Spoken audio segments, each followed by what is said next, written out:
No summer blues for car dealerships. Consumers up August auto sales 20% higher from a year ago. But will the White House's new fuel efficiency standards put the auto industry's progress into reverse? With more, Mark Modica, Associate Fellow for the National Legal and Policy Center. Welcome back to the show, Mark. Great to see you. I want to show folks these efficiency standards. They're sort of shocking. So right now, 29.7 miles per gallon is what is required. By 2016, 2 years from now, 35.5. By 2025, 54.5. What do you make of that? Well, it's quite a jump, and it's going to cost consumers. Estimates are that this will raise the prices of cars between $3,000 and $4,800 per vehicle. Wow. We can't afford that. No, we can't. Let's talk about how many customers might actually leave the market if this happens. Well, yeah, I mean, people aren't going to be able to afford the cars, so you're hurting the manufacturers as well as consumers. But I think most importantly, you're not really helping with the problem, because the way these standards are judged, it doesn't matter how many of these cars with high mileage sell as long as the manufacturers make them. So a manufacturer can be selling cars that get 30 miles per gallon and then build a couple rated at 90 miles per gallon to offset it.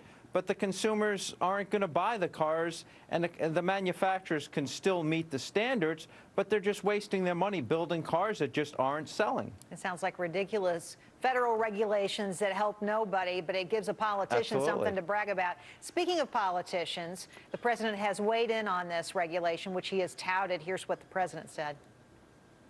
Not only does it save you money at the pump, it moves us closer to energy independence. It reduces greenhouse gas emissions by as much as all the cars in the world emit each year combined.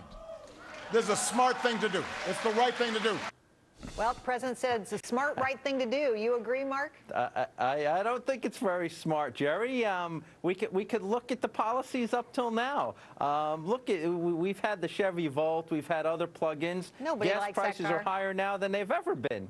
The cars aren't selling, so you're not doing anything to reduce oil consumption. There's 250 million passenger cars registered in America.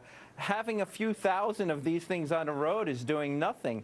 You know, the Chevy Volt is well known, but Ford has a plug-in Focus electric. Mitsubishi has the Mitsubishi i electric. Both of those cars sold less than 50 in August. The cars aren't selling. They're not spending the hundreds of millions of dollars producing and hyping the car that General Motors did with the Volt.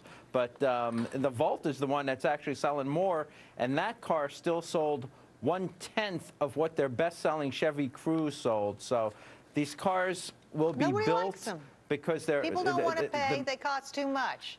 Well, Mark, exactly. Thanks for bringing the story to us. Really appreciate it. Those Thanks, Gerri. bureaucrats in Washington, they don't know what they're talking about. Thank you. Thanks.